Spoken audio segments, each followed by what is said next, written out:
Good morning, everyone. How are you doing today? All right, my name is Ari, if you don't know yet, and we will be talking today and in 13 more weeks on modern control theory. And this is very mathematical course, so I want you to understand that the first lectures that I'm giving here is very loaded with preliminary stuff and the background stuff that you needed to know from some previous courses, or from signal and systems, from linear algebra, calculus, and other basic undergraduate courses. So I will give a lot of background, and this probably will be one of the most difficult lectures in that course. So don't worry if you don't get all of the details and all of the simple things in math that we are talking about, because this course is based on many different things that you were supposed to learn in undergraduate degree. So this will be some sort of reminder on what you actually need to know. And next time we also will talk about things from linear algebra in more depth. So we will get into details of how stuff works in linear algebra, because that entire course will be based on linear algebra. Okay, we'll have a lot of it. All right, so a little bit of information about myself. Okay, it's the fun stuff. So my undergraduate degree was in signal processing. So my initial project was on voice activity detection. In voice activity detection, you basically take in some sound where you have a lot of noise, and then you're trying to segment it into sections where you have some speech and not some other noises. And I didn't know about that, but this has huge military applications. For example, when somebody is driving in tank or some military vehicle, it's super noisy. And they also need to talk to operators, so that sound that they hear is practically noise, all right? And you need to clean up the noise, and you need to detect the segments where somebody is speaking, because most of the time nobody is speaking, nobody is talking, nobody is doing anything. So just hearing that noise for 24/7, it's not a great idea for the operator. So you need to clean that noise to stop that thing from happening.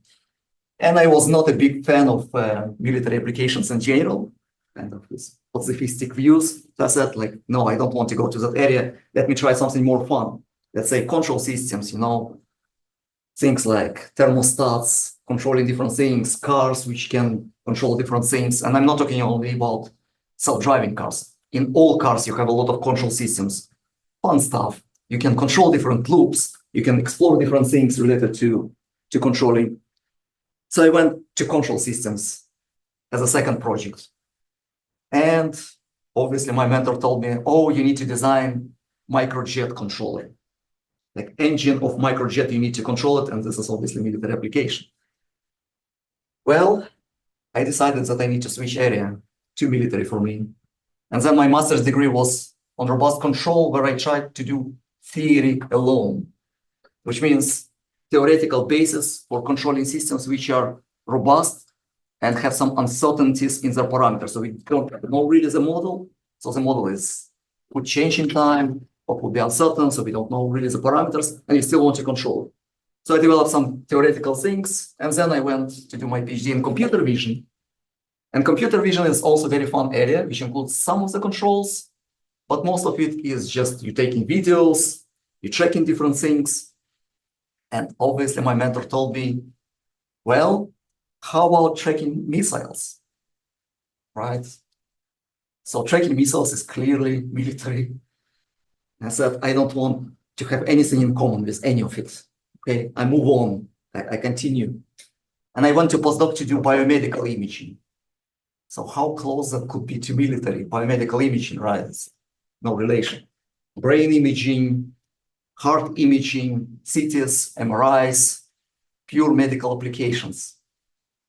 Now, just recently, we submitted DoD proposal on epilepsy in brain, okay? So I'm kind of concerned a little bit. What should I do next? All right, about syllabus and about official stuff. So all of the syllabus is published on Canvas, so you can see all of the details, all of the policies, all of the details.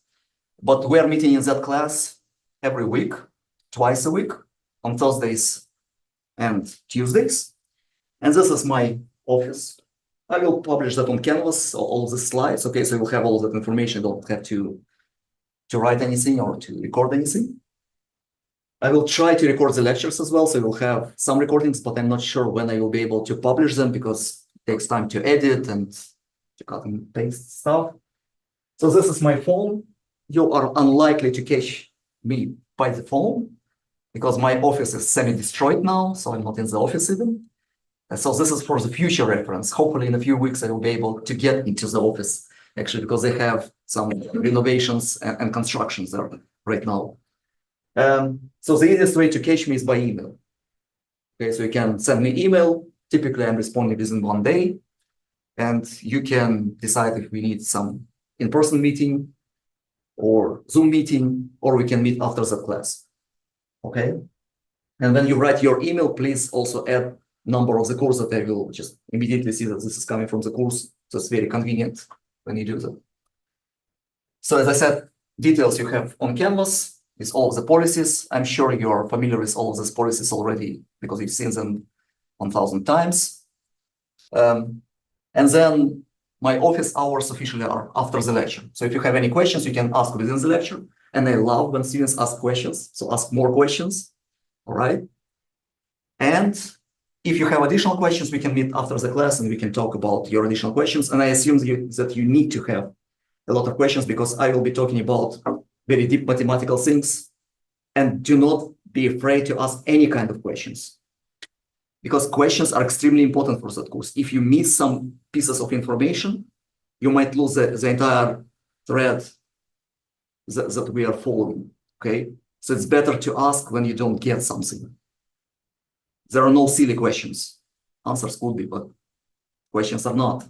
So ask any questions. If you have some question in your mind, be sure that other people also have the same kind of question and they just shy to ask, I guess. So ask questions, okay? And this will be also part of the grade, I guess. Participation in class and participation in homeworks and other things, this will be part of the grade. Now, regarding textbook, I have one which I specifically like very much, and the order in the textbook, and you might recognize the name. Okay. So, but don't worry, you don't have to buy it because it's available free online for UEB students. So you can just click on the link, put your UEB credentials, and you will get the book for free. If you want to make me rich and buy actual paper book, that's your choice if you want to. Okay, I will become super rich. I'm getting $7 per book before tax. So if you want to write some textbook or any book, big fiction, if you want some money, or children's book, this is what pays money, okay? These books pay like $5 per book. Grading. Okay, this is important part. How we grade that course. So this is graduate course. I'm not expecting you to participate in tests and exams and all this other stuff like that. But we will have 10% on participation. And previously, I haven't included that part at all. So I had no participation grade that was divided between projects and homeworks. Practically, that's it. But what happened is I published homeworks. Students submitted homeworks. Then I published solutions to these homeworks, and nobody ever opened the solutions. This is what happened. Okay, all of the previous times I gave that course. And this is not the point for me to waste my time on writing solutions if nobody reads them. So I want you to read them, actually, and to learn from the solutions. Even if you were not super successful in your actual homework when you writing the answers, you can read the solutions. And what I decided to do this time is to do peer review, which means that you will get the solutions and review somebody else's work to grade it. So you will have other students' work. You will actually grade somebody else's work. And for that, you obviously will need to read the answers, right? To understand the answers, to grade somebody else. So this is not the point just to give you more work. It's the point that you will actually have to read it, and you will have good reason for that, that you'll have to read the answers to the homeworks. You don't have many of them, you have only 6 that you need to submit. Total, you have 8 homeworks the entire semester, and you will have 1 project. And this project will be based on MATLAB or Simulink or some sort of simulation of actual plant, actual system, that you will need to design state space controller to that, observer, and other things that we learn in that course. Okay, so it will go, you can start even now if you want to, because you might have already some background on control systems, how to, like, you might have heard about state space in previous course a little bit. Typically, we mentioned that at the last lecture or something like that, at UAB at least, but at your university, you might have even 2 courses on that, could be. But I will publish that soon, so all this information will be available on Canvas. And you're welcome to come and discuss any questions that you might have on any of these projects or homeworks or anything you might have. All right? Any questions?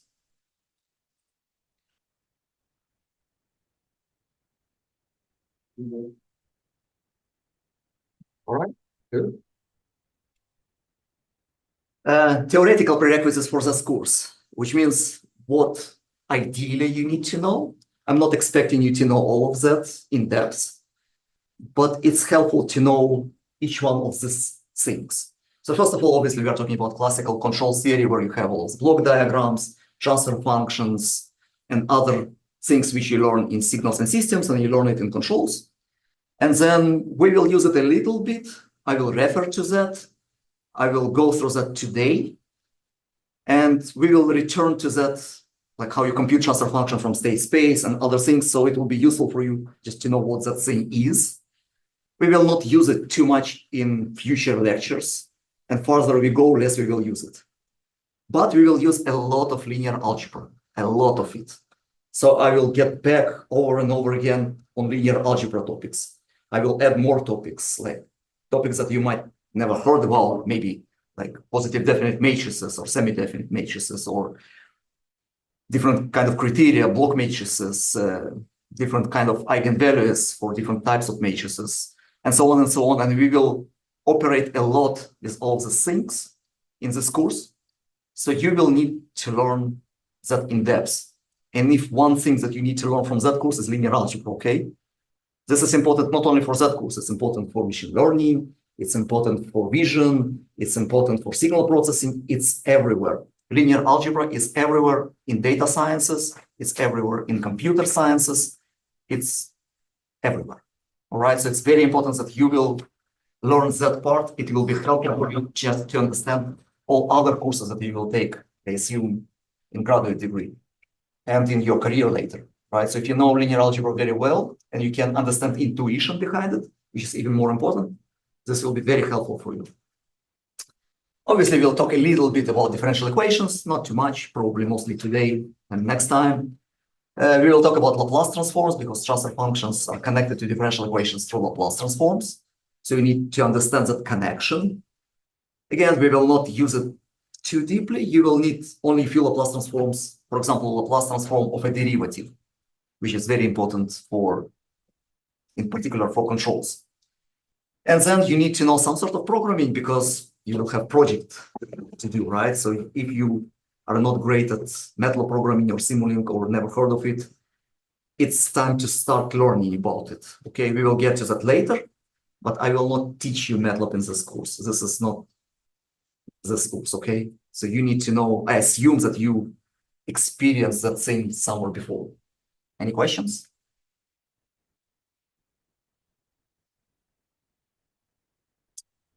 All right, so what is control system? I assume all of you seen that before, and I'm drawing that as just block diagram right now. And we have some system which has some inputs and outputs or responses. Now, typically we have as input of that system some desired response, which means it could be some signal or some numerical data, anything which you want that system to actually produce, your template of some kind, something that you want. Now, the output could be also some sort of numerical data or signals of some kind, some functions of time, space, or whatever it is. And this system is doing whatever the input says and tries to put it here somewhere, okay, to replicate it somehow. Now, obviously, there always need to be input and output, input and response. Why? Because if you do not have any inputs, you cannot control anything. So your system is not controllable if you do not have access to inputs. And I'm talking only about inputs where you have access. So inputs, like all systems have inputs, but these inputs might be hidden somehow, so you cannot access them, you cannot change them anyhow. And then this is not really input for our system. We are not thinking about it as input, because input is something that we can actually change. So we can input something into the system to let it know what we want from it. Otherwise, you cannot control it. Systems without output, well, this is not really system. Why? Because if you do not have any output, why should you even care that this exists, right? If you cannot measure anything from what happens, it's not affecting anything, it's not doing anything. Maybe it is doing something by itself, but it's like enclosed system. We don't care about that kind of systems. We are not dealing with that kind of systems. You have plenty of different applications for control systems. And you know, some of them, thermostats in every room here, not working great. But this is not fault of the control theory, okay? This is not. You have that in cars, in space, in like even in brain research. Okay, you have some controls that you can use, and you can think about brain as a system, and we can introduce all kinds of inputs to the brain, and then we can record all kinds of things from the brain. We can manipulate it a little bit, hopefully in the future. All right, this is also very important and measure things that I want you to learn from that course. And this point I'm introducing in my undergraduate course on control systems and also in graduate courses on control systems, because that black box approach to controls is very important to see as a philosophy. And it is helpful not only in control systems, it's helpful in everything you do. When you're thinking about something complex and complicated, and typically engineers are dealing with very complex and complicated systems, right? And you don't know the details of that thing, you don't know every single thing inside of that thing, inside of the system. So what should you do to make the system work the way you want it to work? Okay, so control theory helps you to understand how to deal with systems without knowing all of the nitty-gritty details of what is going on inside of that black box. And how do we do that? We just poke that system with all kinds of inputs and seeing responses. So you're trying different kind of inputs and you can record all kinds of outputs, right? You don't know what is in that black box, but based on the input-output relations, you can guess pretty well what should be the model which would produce that kind of outputs, given that kind of inputs. And based on that, you can practically hypothesize what that thing is doing and how it is doing that based on that model that you build mathematically, which is predictive model. So given some other inputs, you might actually predict what would be the output for these other inputs without actually testing it on the real system. And this is very useful in millions of different applications, because sometimes your experiments on real hardware or on the brain or on other things is super expensive and difficult. You cannot do millions of different experiments, for example, on Boeing engine. By the way, do you know how they test Boeing engine controls? They throw it from the airplane and have millions of different sensors. They turn it on and drop it from the airplane. And obviously this is crashes on the ground. Okay, so this is like 1 million investment, one test. This is what they do. This is crazy, but this is a way to test the actual engine in airplane. This is too expensive. You cannot do million experiments with that, right? Too expensive. So you want some models which will give you all of the information you could get for that engine before you drop it from the airplane and testing your hypothesis on that. So this is what I want you to learn, that black box approach, input-output relations. Very important. And you will be able to make any system work the way you want it to work. Additional thing which is very important for that specific course. This course is theory. Okay, we learn math, more or less. All of that is about math. But this course is not only about math. And what decides here is physics, not math. Because if your answer is that you need to put controller which generates 1 million volts as input to your plant, just forget it. It will never work. Okay, this is not feasible. So physics always wins in that case. So you need to check that your answers make physical sense before you decide that this is your answer. Okay, it's very important. Math will work. Math will tell you 1 million volts. Who cares, right? Because this is what calculation shows. But physically, it's impossible. So the answer is this is impossible, not 1 million volts. So you need to be very aware of what you're doing when you're doing it in this course. All right. So we will mainly play with numbers, not with volts. Brief history of that entire theory. So control theory is not very old theory as theory. Okay, it was developed probably end of the 19th century. It started to develop. People started to develop controls a little bit. They had some mechanisms that they started to build. They started to build some theory. What is stable? What is unstable? You know, all of these questions of that kind. But historically, we have more than 2,000 years of mechanisms which are including some sort of controls, like water clocks, like that, submarines, which were developed by Drabble many hundreds years ago, Owens and other things like that. And most popular ones from the more modern ones, by the way, I took the picture somewhere nearby here, Tannehill Museum, if you've been. So you can see the actual mechanisms of steam engine control in this museum. It's like 20 minutes from here or something. Tannehill Park. This was invented by James Watt. And you might know Watt for something else, obviously. And all of these people who were involved in controls, for some reason, they are famous for something else. They have their name in other areas famous. So James Watt obviously knows that for power units as electrical engineers. So he worked a lot on energy and power and other things like that. And also another invention is first work on stability was by James Clerk Maxwell. And you also might know as electrical engineers him for something else.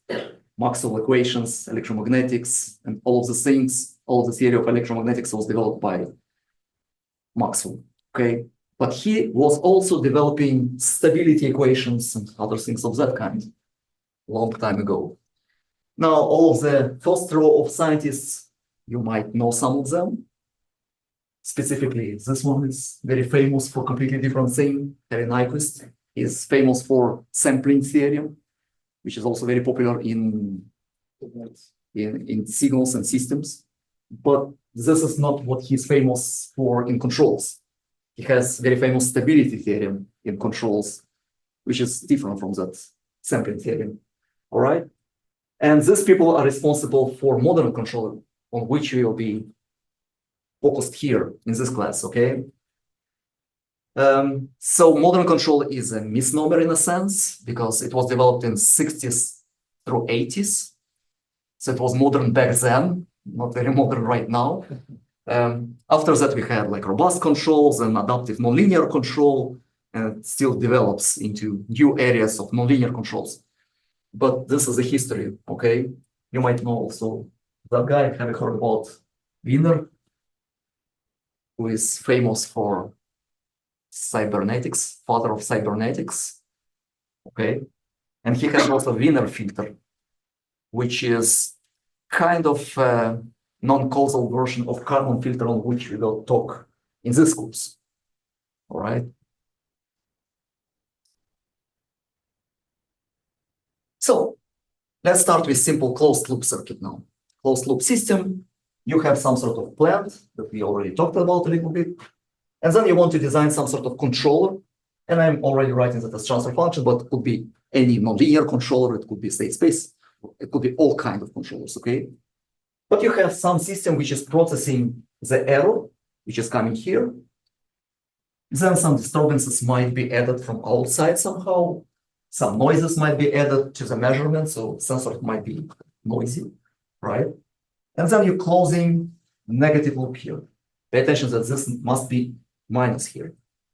You're adding your reference signal, which is the signal that you want to achieve. You get some reference here, which is the output of your actual plant plus some noise, typically, you want to minimize the difference. You want the difference to be zero, practically. That the reference practically will equal to y. This is our desired control loop. So in that loop, you want to give particular, let's say, step response or particular value, and you want that value to be equal to that value back. Okay, this is the goal of all closed loop control systems in general. We want output to follow the reference signal. Now, that signal is called control effort, just to remind you. This is input to your plant.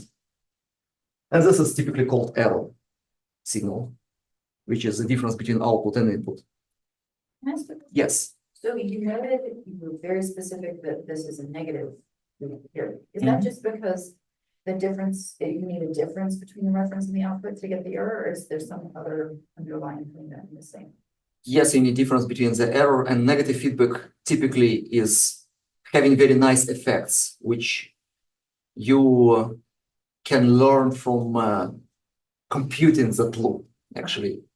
I will go through that a little bit later, but negative feedback has a lot of positive effects. So it diminishes the noise, disturbances, and all kind of other positive effects. But definition here is because you need error, which is the difference between them two. Okay. All right. Now let's move to the board and compute very simple thing. So let's say you have no noise, no disturbances, very simplistic circuit. You have block diagram, which will be your controller, your plant, whatever you call it, H, and then you have closed loop. Reference, no. Okay. If I get a positive result, then it will pass. Otherwise, it will be turned back. Sorry? The minus sign. Mm-hmm. So minus is just subtraction of that. So this is plus. Okay, so you're adding this one is plus. This is E, which is R minus Y. So this is Y. Oh, okay.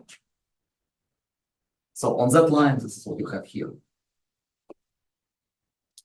This is error, which is the difference between reference that you want it to be and output, which what your plant is giving you, right? All right. So you have that thing you want closed loop transfer function, which will be like that. So you'll have input R and output Y, and you want to derive that formula for that block. Do you remember that formula? So we'll call it H closed loop. Remember what's the formula for H of closed loop?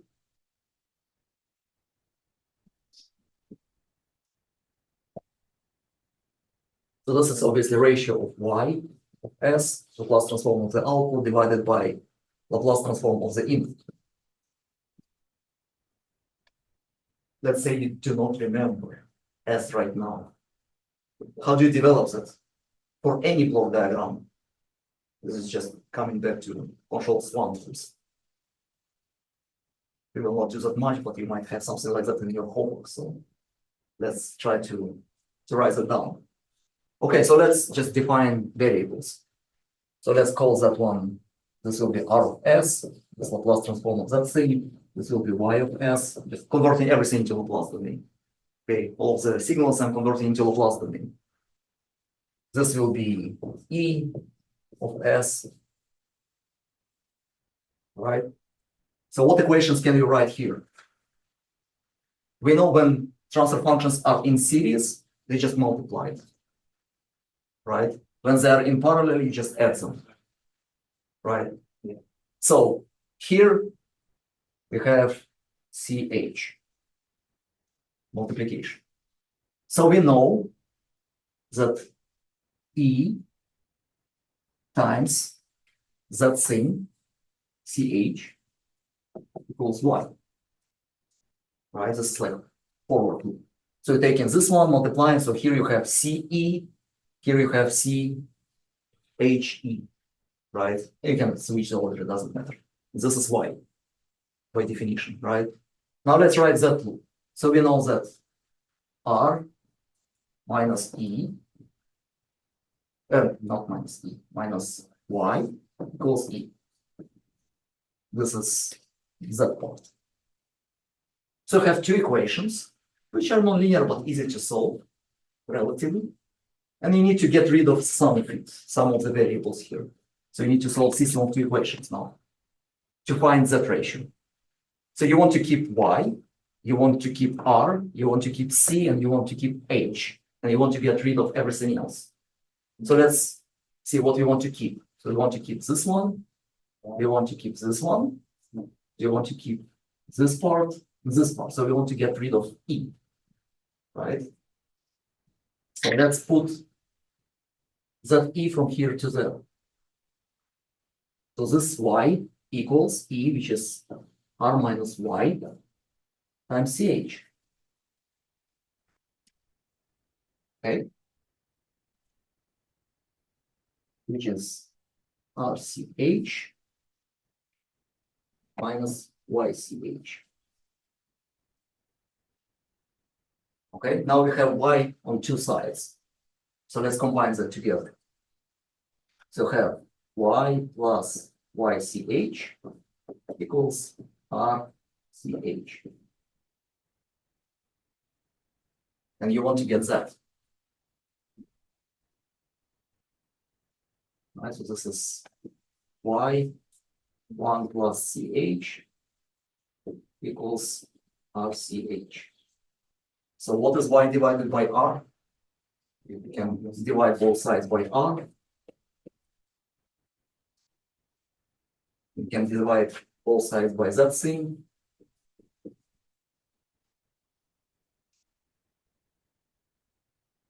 You get the answer, which is CH plus CH. Done. This is closed loop transfer function for that particular system. And you can do the same solving system of multiple equations for any block diagrams of any kind in any configuration you want. Exactly the same way, you just define variables which you do not have, and then you get rid of them by solving the equations. Okay, it's just algebra. More or less. Any questions?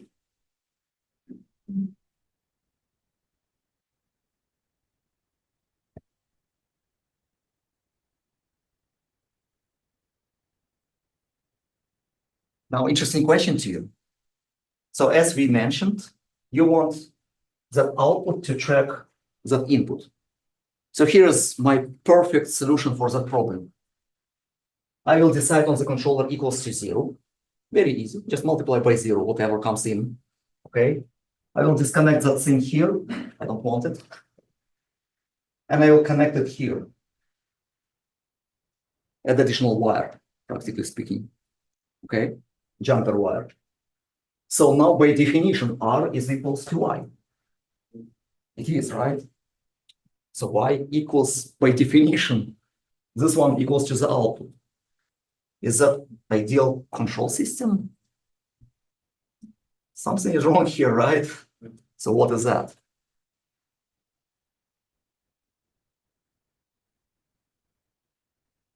Have I solved the entire control problem here forever? Now we don't need to learn anything. Perfect, right?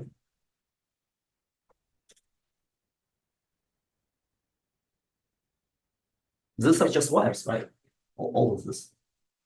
I can manipulate them any way I want. And I definitely have access to this thing, to the output, to the input, because I decide on the input, on the reference. It could be even like some code in computer if you want. We'll just put Y equals to R. What's wrong? It's not a significant system if the input is equal to output every time. Okay, this is very interesting point. So what do you mean by not significant? Like we are not making any changes or like controlling the input anyhow over here. Because we are directly presenting the input as the output. Yes. Isn't that what you want? What's the use of control system then? So It's not. You tell me.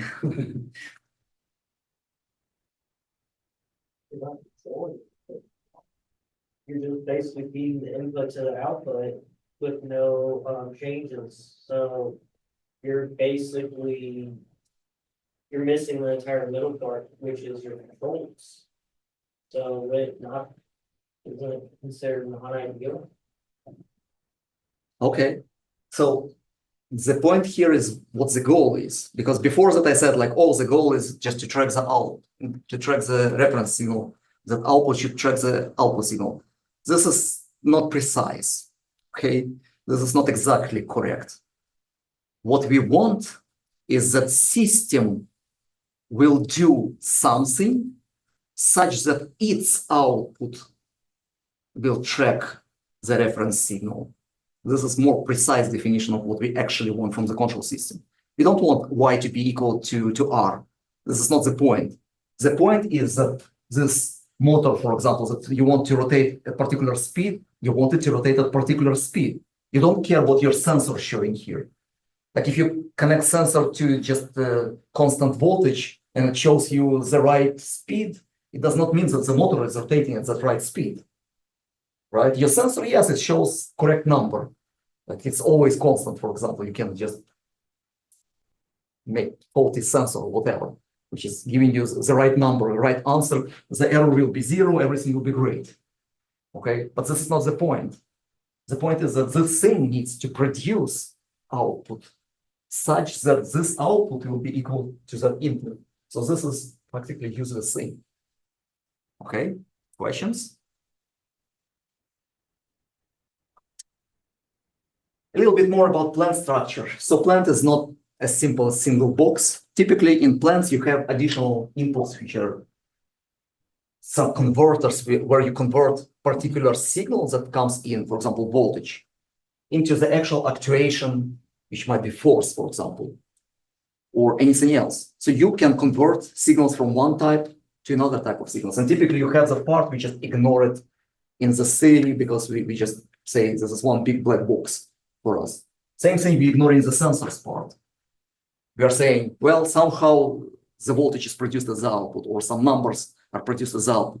But you need actual device which is measuring all of these things. And this is why it is important that this thing will rotate at the right speed, and then we will be able to measure that, and this will be our output. Because inside of that block or box, okay, you have additional pieces which are converting one type of information into other type of information. So this is just terminology. This is called actuator, which is converting input numbers into some voltages or whatever it is, whatever you need for your particular plant. And sensor is measuring the output. Now we are getting more into description of these plants or any other systems. First of all, any dynamical system could be written as differential equation of some kind. Okay, and here it could be linear or nonlinear, or could be anything. It could be having multiple outputs, multiple inputs, and by that terminology, I'm saying you might have multiple things, but you can have k inputs and j outputs, right? All of them might have derivatives of the nth order and -1 order up to first order and y itself. And same thing with the derivatives of the inputs. You might have all of them, and they could be connected in multiple different ways. You might have also multiple functions like that, like multiple differential equations of that kind. And this is the most generic system. And we will definitely will not talk about that type of systems. Okay, this is just generic system. So my question here is why I can write any generic system as something equals to 0 here.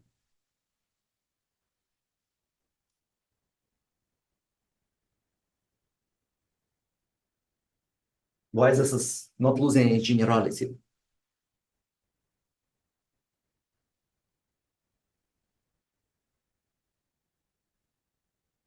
So this is some generic function, all kind of derivatives of all kind of things. So this is very generic. But I'm saying that f needs to be equal to 0 specifically, not to cosine of u divided by y or whatever. Why? Why is that? Why this is still as generic as it could get.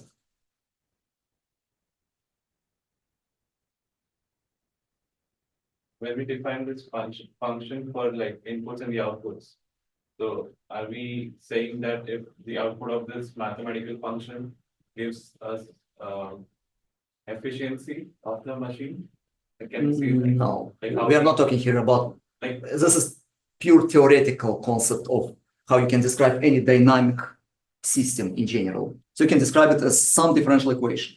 And I'm saying right now that any differential equation in general, like you invent your differential equation, I can always write it in that form, which is equals to 0 on the right side. because Any differential equation, just whatever it is.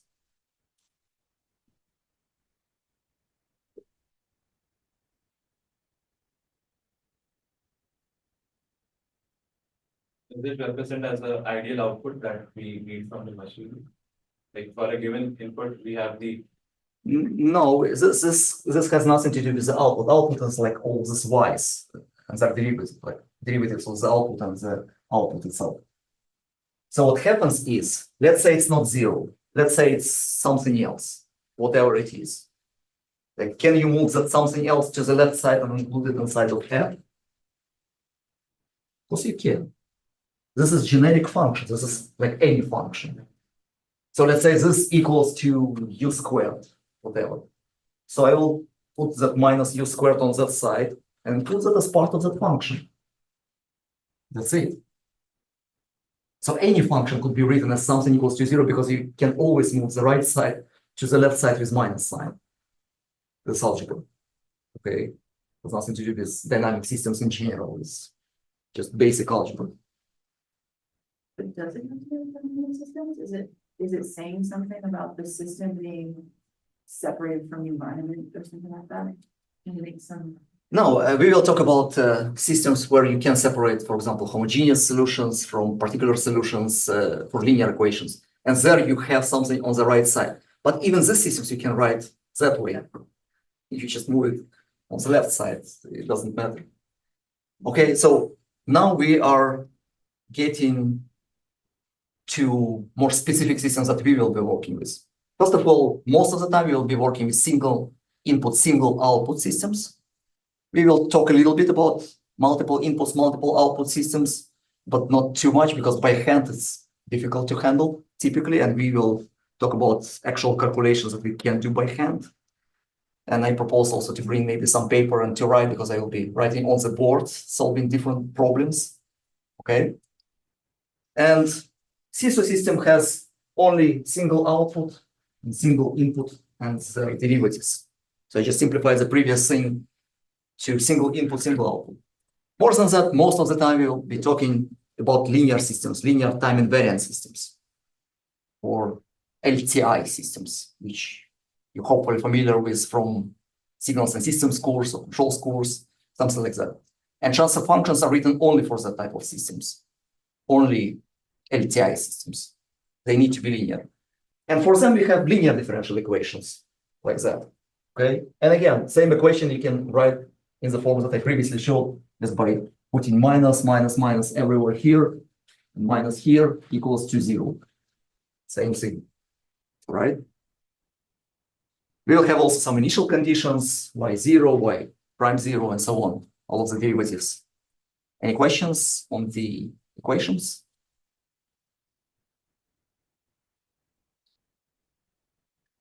Okay, now the key question. Why do we care about linear systems if they do not even exist? Like they exist only in theory. They do not really exist in nature. You do not have anything which is actually linear. Why should we care?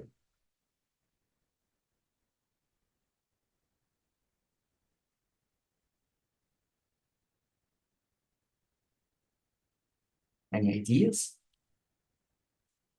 For sure, when is it needed about? I'm sorry? For like short, when is it needed about? Yes, so two main reasons. I mean, you have multiple different reasons, but you have two main reasons. First of all, linear systems are pretty good approximations for any natural systems for smaller inputs, for example, for smaller signals. they pretty well approximate complex nonlinear behaviors on a very small scale.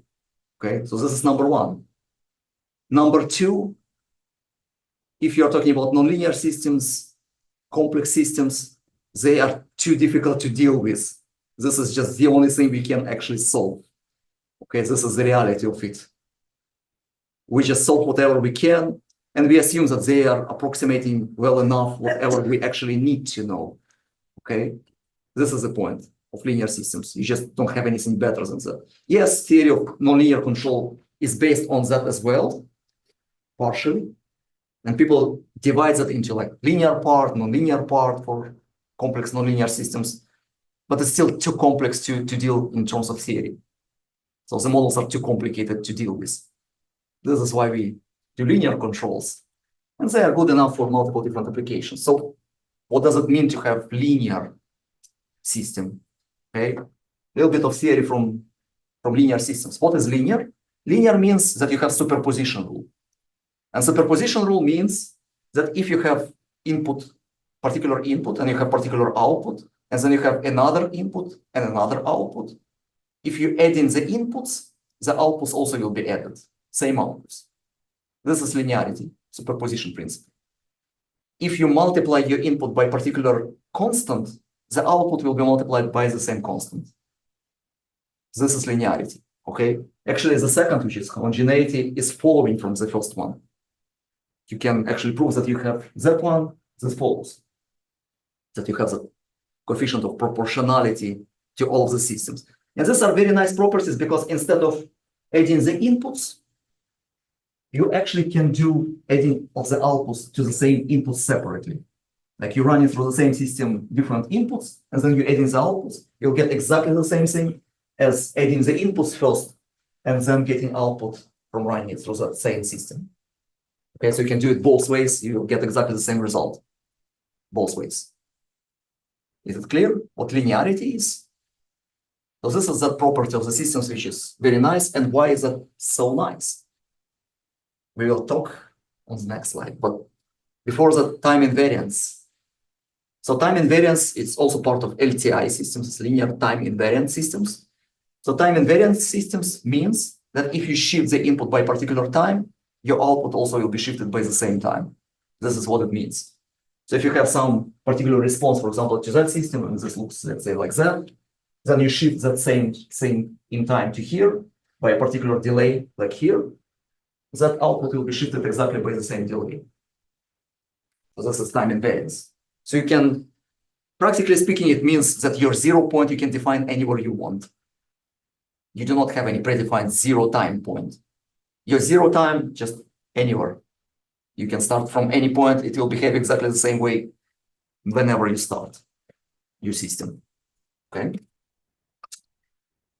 So there are multiple different ways to define and to describe linear time invariant systems. We talked a little bit about ODE, which is linear differential equation. We will talk a little bit about impulse response, which you learn typically in the courses on signals and systems. And I'm trying to cover like 5 different courses in one lecture. Don't worry, it will become easier this time. So we'll talk a little bit about impulse response, what it means and how it relates to ODE. Then you have transfer function, which is more classical approach in classical control theory, where you have Laplace transform approach with S variable. And you have state space, on which we will concentrate in this course. And we will get probably next week to state space. Okay, so what is impulse or Dirac delta? Dirac was a physicist, scientist who developed all of these generalized functions. And he developed that kind of function, which is infinite at time 0 and 0 everywhere else. But the point is that it's not only that, it's also area under the plot of the delta is 1. This is how it is defined.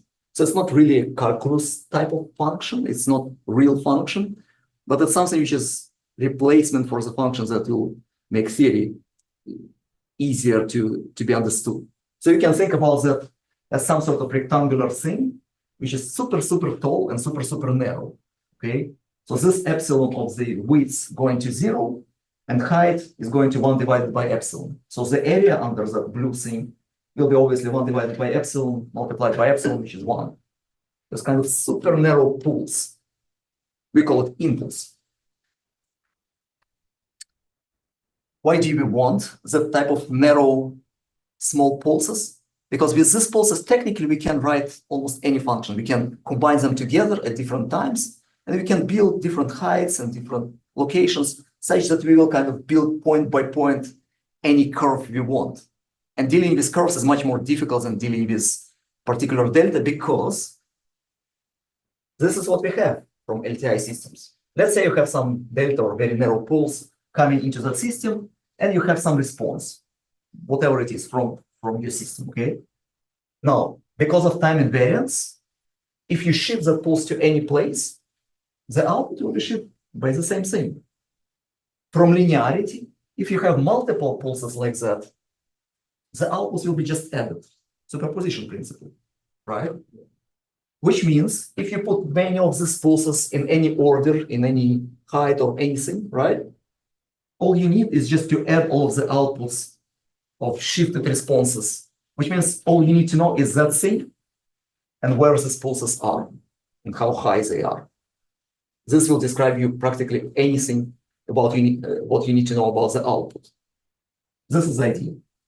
So if you have some input function which is complex or difficult to describe, not like a pulse or anything like that, you can divide it into multiple sub-pulses, some kind of really tiny, narrow pulses, okay?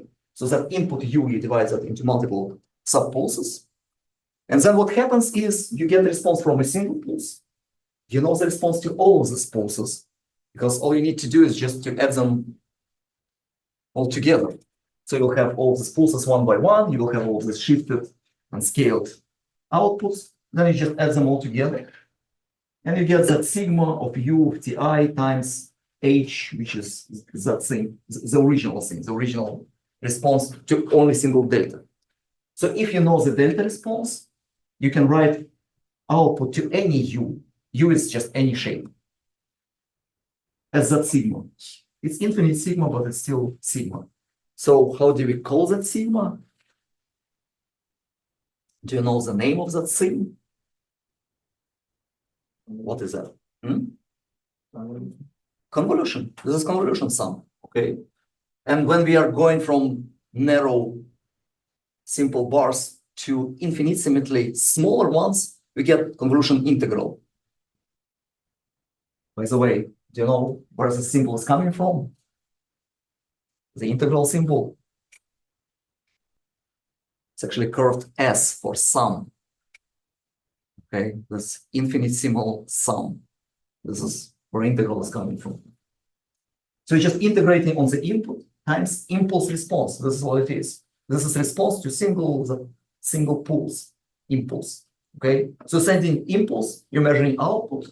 This is your output H of any system. This is all you need to know about system. So this thing is describing the system completely. Can I ask you something? Yes. In your No. picture, No, no. you, what, On smart. no dumb questions, but, okay. In your input signal column, you have the, the impulse response, or the Mhm. impulses, response, right? And then you have a dotted line. Is that meant to signify something? This Yeah. dotted line, this is the original function, the original The input. original. Okay. So I it's mean, telling you're building that where from the- those small pulses, okay? You're building that original function from small pulses, and then you're adding all of the outputs to get the actual response, and what you get is convolution integral. So this is what you get, this convolution integral. You can simplify that notation just by putting star between two variables u and h. Okay, this is convolution integral. And you can replace the order, it doesn't matter if it is u convolution with h or h convolution with u. So you can switch the order. Convolution is linear operator, which is very nice. Now, all you need to know is h's response to that single pulse, and then you can always compute response of your system to any u you want, just by computing that integral. But the thing is that we do not like integrals very much, okay? And we don't want to work with integrals and compute all of these convolution integrals, too complicated. So we have our friend Laplace. who helps us to get rid of integrals and to convert everything into algebra, right? By the way, this is very famous person, Pierre Simon Laplace, Laplace the Marquis or something. He was very famous person. You know, one of his students was even more famous than him. Napoleon was his student. Napoleon Bonaparte. Yeah. So we do not need all of these tables and all of the things that you learn typically in signals and systems on Laplace transforms, but we concentrate on a few things. First of all, this transform is linear. Same properties, you see? You multiply input by k, you get output multiplied by k. You add in the inputs, the outputs are added, okay? And this same, which is derivative. So if you make derivative of function in time, this is multiplication of that function by s and some initial conditions, which we typically ignore, but you need to know that you have some initial conditions here, okay? Second derivative is just multiplying by s squared, which means every time you have some sort of derivative, you convert it into some algebraic thing, which is powers of s variable, Laplace variable, right? This is what happens. So this is very helpful. Is that, I've never seen the notation before with the 0 minus, and is that just put 0 before times 0, like on the front of This the one? side? The one, the after the 0. It's before 0 time. Okay. Yeah, so it's like left limit. Okay. So not all functions are actually defined at 0. They might have jumped at 0. So it's 0 minus before time starts. Okay. Another super important property for control systems is that property of Laplace transform of convolution, which is even better for us. Laplace transform of convolution is just multiplication. That's it. You're just multiplying the Laplace transform at the outputs. And this is why we can use transfer functions, and why when you have two transfer functions, one after another, instead of convolving the impulse responses, you just multiplying them in Laplace domain. And you can have them in series as many as you want. This is that simple, okay? Any questions so far?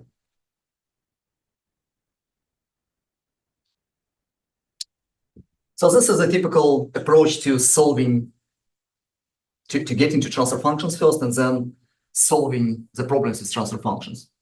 So let's say you have that impulse response h of t, which is the response to the delta function of input. And any output would be just convolution between u and h. So you can convert everything into Laplace domain first. You converting this one into Laplace domain, you get h of s. You convert this one into u of s. You convert this one into y of s. And as we just seen, this will be just multiplication of these two, right? You'll just multiply this one by this one, and you get output. Same thing, we've done that so far, right? This is exactly the same thing. Now, to get y of s or y of t, you're just making inverse Laplace transform of this thing, whatever it is. So you compute that first, and you're doing inverse Laplace transform that multiplication. That is it. Okay, that's all you need.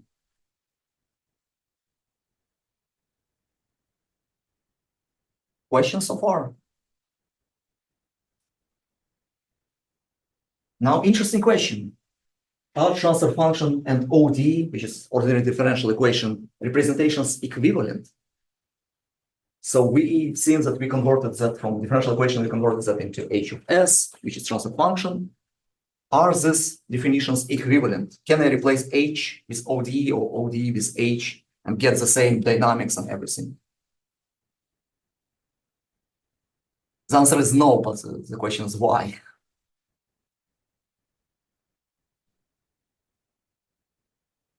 They are not equivalent. So this definition is practically a subset of differential equations for a particular thing. What you need to notice here is that differential equations have initial conditions, which we, again, typically ignore, but for transfer functions, we must assume them to be zero. So transfer function is equivalent to differential equation with initial conditions zero initial conditions, okay? They are not defined for any other initial conditions. Transfer functions are only for initial conditions, which means that we practically ignore all of the transients. Like something which happens after some signal is changing, like step response or something. So have that initial transient response and then it stabilizes on something. We completely ignore that part with transfer functions. We do not even take it into account. We assume that all of the responses from initial conditions go to zero because the system is stable. And they go fast enough, which is not true for most systems. But we just ignore it because it's simpler.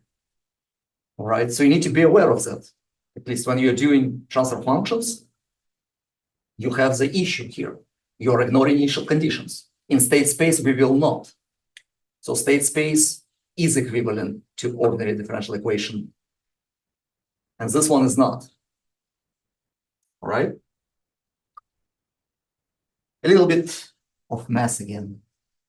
Before we go to the next things, we need to define different sets. If you're not familiar with the terminology and notation, it's very useful because it will be much easier for me to say particular name of the set instead of trying to explain each time what that thing is. Okay. So in terms of writing, mathematicians, and also in articles that you will be reading about control systems and other theories, this theory is super useful. And I'm not getting too deep into that. So first of all, you have sets of positive integers, which are called n, natural numbers. Okay, these are like 1, 2, 3, 4, 5. In many times, 0 also included in that set. So it's like 0, 1, 2, 3, 4, 5, counting numbers.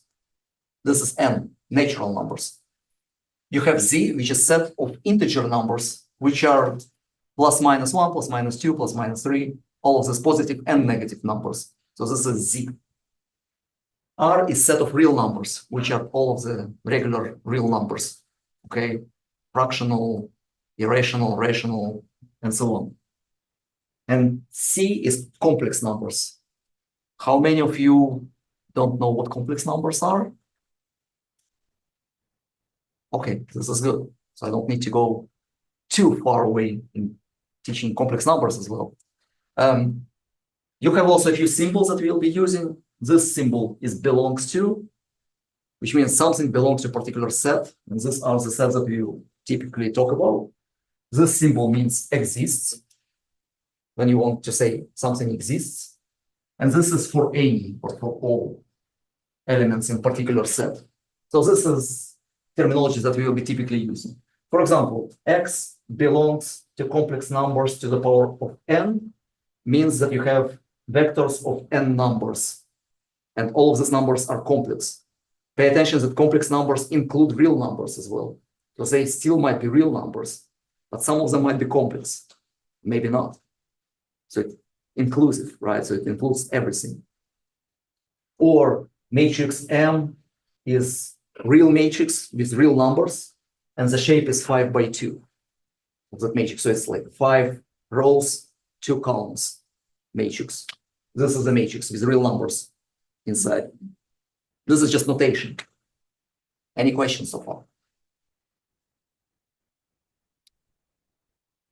Okay, a little bit about polynomials. We will use them a lot, so I want you to remember by heart that formula for quadratic polynomial, how to solve it.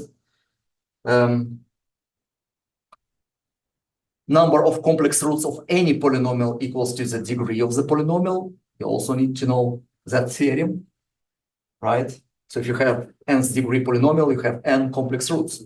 Some of them might be real, some of them might be complex. For polynomials with real coefficients, you also will have conjugate roots, which means they will always come in pairs. If you have real coefficients, a, b, c, and so on. Any polynomial could be factored, and you'll always have that an coming outside of the parentheses. And then it's s minus the first root times s minus the second root. And this is obvious because if s is 0 root of the polynomial, then s1 minus s1 will be 0 here. So that entire thing will be 0 because you multiply 0 by something. So this is factoring. And these roots might be any complex numbers. All right. Sometimes you want that only with real things.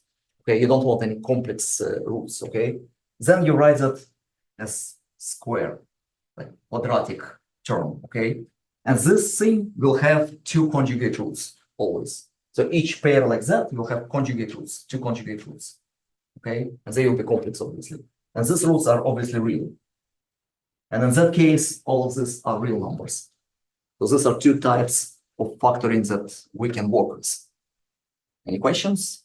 That's just different ways of describing polynomials. We will work with polynomials a lot because everything we are doing is practically related to zeros and poles of the system, which are like solutions of polynomials in algebra. You might not know about this theorem. Typically, this is kind of middle school type of theorem, but people skip and never get back to it. But it's very important for that course. Because not always you want actually to compute the roots. Sometimes you want their sum or their multiplication of all of the roots of any polynomial. Like I'm giving you a polynomial and the problem is to find multiplication of all of the roots. I don't want to compute all of the roots. I want just the number. Okay, what is their multiplication, product of all of the roots or sum of all of the roots. So sum of all of the roots is always minus the second coefficient divided by a. Okay. Always. Product of all roots is always the last coefficient divided by a. So for quadratic, it will be c divided by a and minus b divided by a. Okay, this is Vieta theorem. You have same kind of rules for all the other coefficients. You can actually compute them as a function of roots, but we do not need it in our case. Okay, this is a subset of Vieta theorem.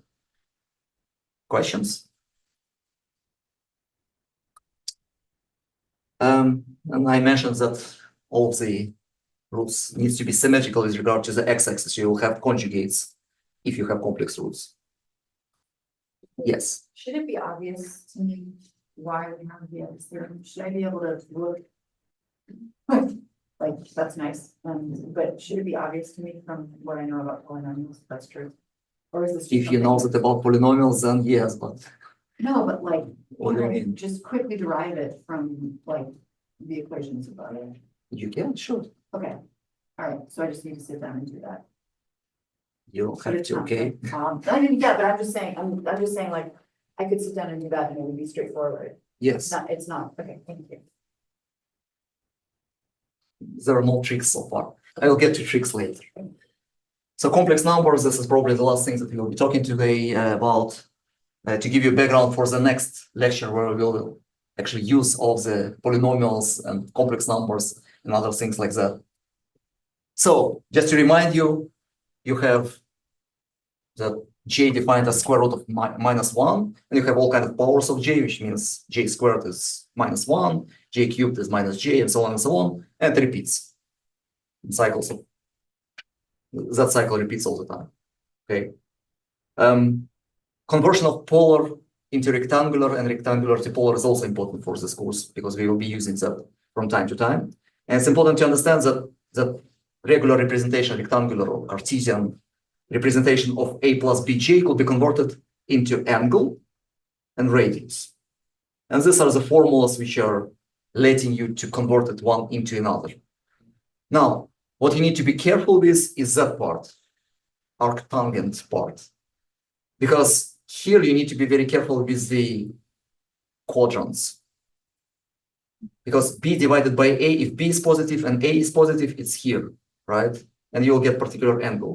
But if b is negative and a is negative, the ratio will be exactly the same ratio, right? It still will be positive. It's like minus divided by minus, still positive, but it will be here. So angle is completely different.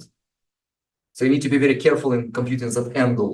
You need to see positive and negative signs of the a and b before you convert, just using calculator or something like that, right? And to convert it back, you can use just r times cosine of theta and r sine theta, and you get back that representation from the polar representation. It's easier to multiply and divide in polar coordinates, and easier to add and subtract in rectangular coordinates. But you can always convert one into another, and we will not do too much things by hand in that sense. Okay, important theorem, Euler theorem.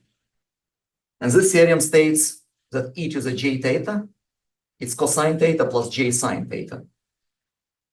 It's very convenient because you can see that e to the j theta, when you're taking absolute value of that, is cosine square plus sine square. What the thing is? 1. Which means all of these points are just sitting on the unit circle here, right? So it just depends on the angle theta. This will be e to the j theta. It's just rotating on unit circle. These are points on unit circle. And it's very important for our future things. And it will be 1 for all theta practically if you're taking absolute value of it. Now, we also will denote 2 pi f by omega, which is angular frequency. Okay, and this is regular frequency. And sigma will be the real axis. So sometimes people write real and imaginary axis in complex plane, and sometimes they write sigma and omega or j omega. Okay, you will see multiple notations in multiple textbooks. You will see different types of notations. Right? Questions?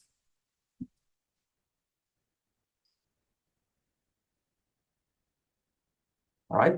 Thank you. That's it for today.